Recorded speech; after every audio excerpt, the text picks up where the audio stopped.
Buenas a todos. Aquí se nos habla del origen del universo, en el cual luz y oscuridad, que deberían estar en equilibrio, se encuentran en continuo conflicto, intentando imponerse el uno por encima del otro, a diferencia de la mayoría de las historias donde es solo la oscuridad intentando ponerse sobre la luz. Aquí vemos un ángel, el cual entiendo es quien está narrando toda esta explicación. Nos dice que mientras haya conflicto entre estos dos entes, que no termino de decidir si son serpientes o dragones, los sagrados ángeles galácticos lucharán por el bien del universo. Nos hablan más a detalle de la creación de este y de cómo su dios, siempre que haya algún ente que intente hacer daño, enviará a sus ángeles a combatirlo, aunque no se nos aclara por qué se permite la disputa entre luz y oscuridad. Preferiría no entrar en temas religiosos, de ser posible, gracias.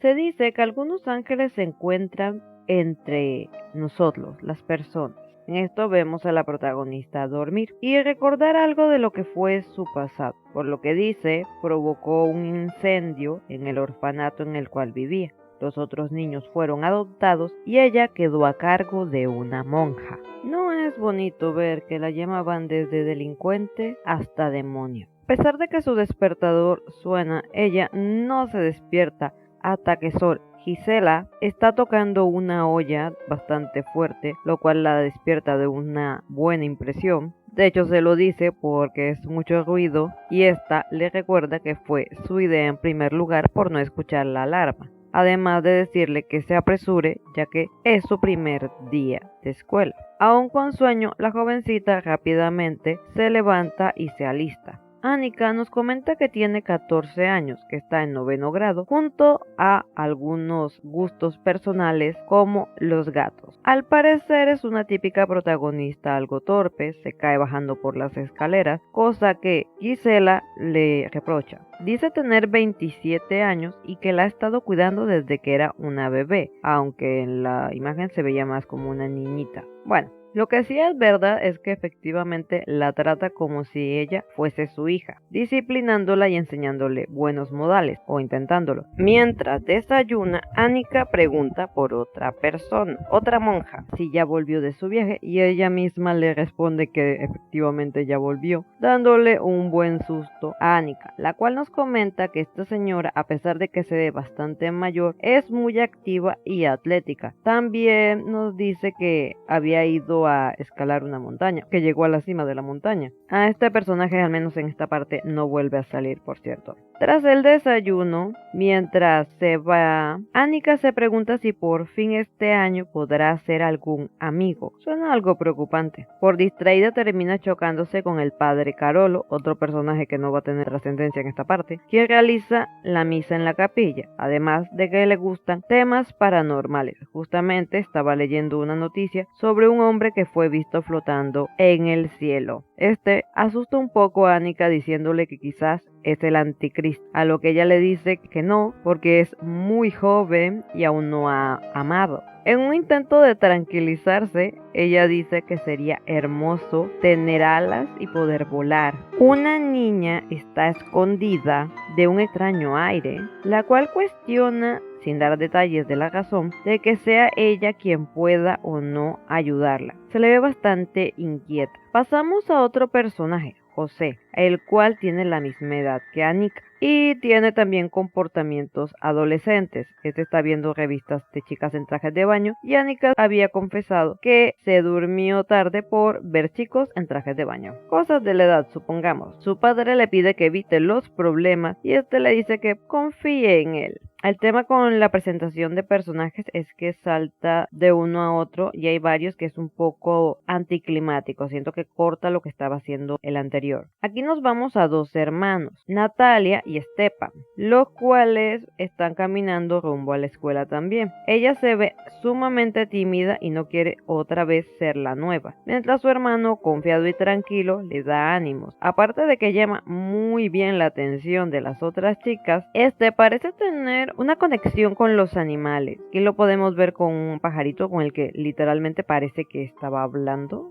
y hay que fijarnos de que está cubierto por una luz verde, lo cual lo hace bastante llamativo. Caminando, distraídos y apurados, José y Annika se chocan. Obviamente se dieron un buen golpe. Stepan rápido va a ayudarlos a levantarse, preocupado. Cuando estos se ven extrañados, sienten cada uno de ellos que ya se conocen de alguna otra parte. Sienten una extraña nostalgia, pero al mismo tiempo no se reconocen entre ellos. De aquí directamente nos vamos al acto de apertura de la escuela. No se nos muestra qué más hicieron después. Las otras estudiantes están susurrando, indignadas, no pueden creer que esté ahí. José cree que hablan de él, pero en realidad están hablando de Annika, cosa que extraña mucho a Esteban porque la ve supremamente normal. Y de hecho Natalia también está ahí sorprendida de que hablen mal de ella. Annika solo piensa que otra vez tendrá un año solitario y tendrá que hacer cosas sin nadie que la acompañe. José lamenta que su pasado lo siga, aunque no menciona qué hizo en la otra escuela. Esteban sí se queda bastante intrigado por toda la situación. Lo que a mí me llama la atención es que el tema del incendio sigue muy presente a pesar de que ya tendrían que haber pasado varios años, como para que se dejara un poco el tema en el olvido y no comentan que ella haya hecho algo malo de manera reciente. José solo es ignorado.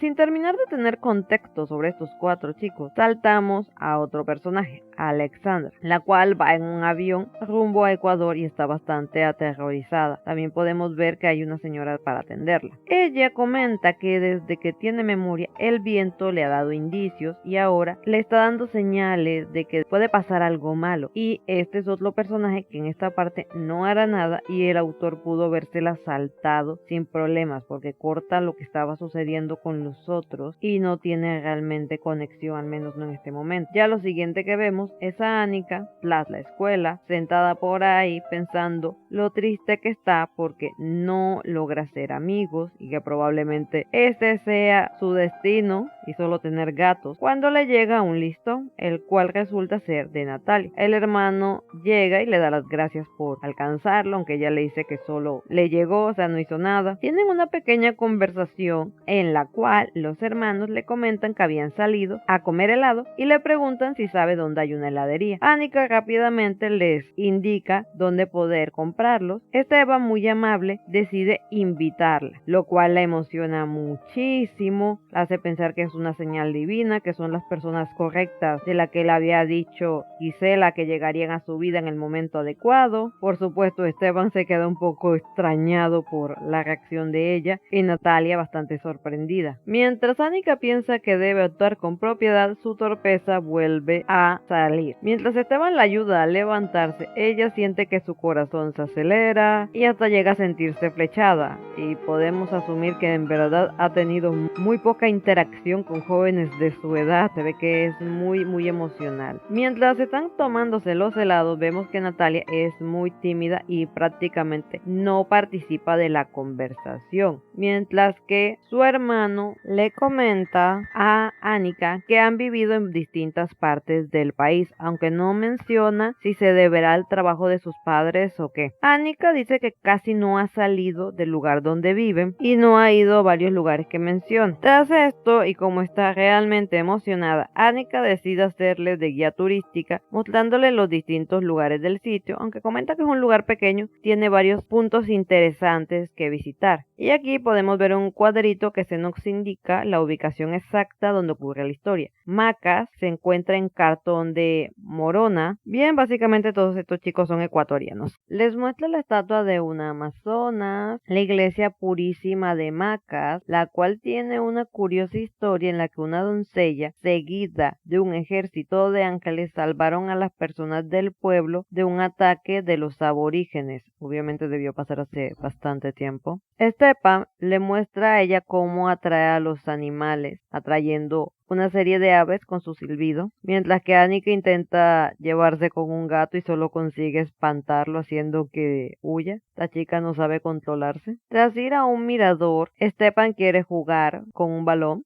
Annika le indica que hay un sitio donde pueden cerca del antiguo orfanato. En eso, Stepan nota que no tiene su billetera. Bueno, va a ir a buscarla. Annika sigue emocionada cuando mira que esta Natalia es una gran dibujante. Menciona que ella solo hace dibujos de palitos. Annika nota que Natalia está como desanimada y trata de subirle los ánimos, pero como esta es muy tímida, parece no darse mucho valor a sí misma, lo que hace pensar a Annika que la embarró y se pone a darle disculpas de una forma un tanto exagerada, lo que lleva a Natalia a explicarle pues cómo es ella y decirle que no ha hecho nada malo. En eso Annika se emociona y vuelve a iluminarse, lleva brillando de dorado bastante rato, mientras las dos se prometen pues que pueden ser amigas, llevarse bien, seguir adelante. Annika tiene otra vez un cambio de humor. Stepan comenta que su hermana no suele estar bien junto a personas ajenas a la familia, así que le emociona que ella pueda ser amiga de su hermana. Annika sigue recordándole a alguien, llega a ver una figura dorada y hasta un nombre, Adira, y algo que no sé cómo se describe.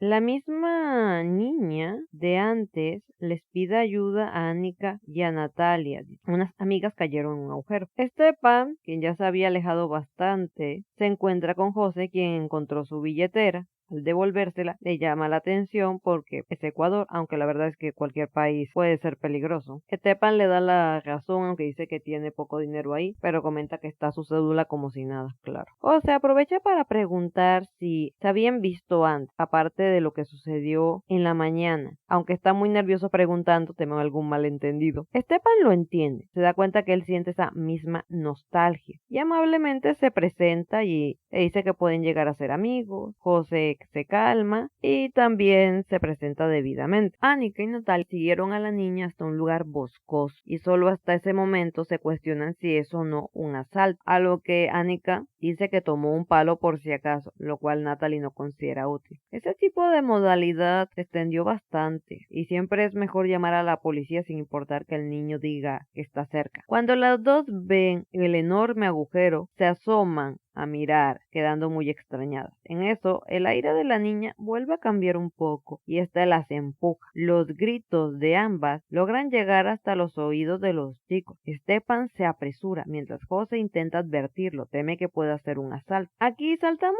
a otro lugar y un nuevo personaje. Se nos dice que estamos en Alpha Centauri y una monja estaba rezando frente a un fuego que dice es sagrado. Thomas Miranda se ve muy angustiada pidiéndole a este que le diga qué ha pasado. Natalia despierta en algún lugar todo luminoso, preguntando por su hermano y por Annie. Detrás de ella una voz la llama como ser de corazón puro. Se presenta como un querubín y podemos asumir que es la misma niña de antes. Le dice que la ha llevado ahí para que sea su salvadora, lo cual obviamente la sorprende. También le aclara que su amiga se encuentra a salvo. Vemos a Annika durmiendo rodeada de un brillo azul en lugar del dorado. Sí, como les estaba diciendo, cambia mucho de personaje en algunos momentos, presentó muchos personajes en esta parte y varios no son relevantes y no parece que lo vayan a hacer en la siguiente parte. A veces es mejor omitir algunas cosas y ya contarlas después, pero sí deja bastantes intrigas y cosas que pueden llegar a ser de interés para quien guste este tipo de historias. Bueno,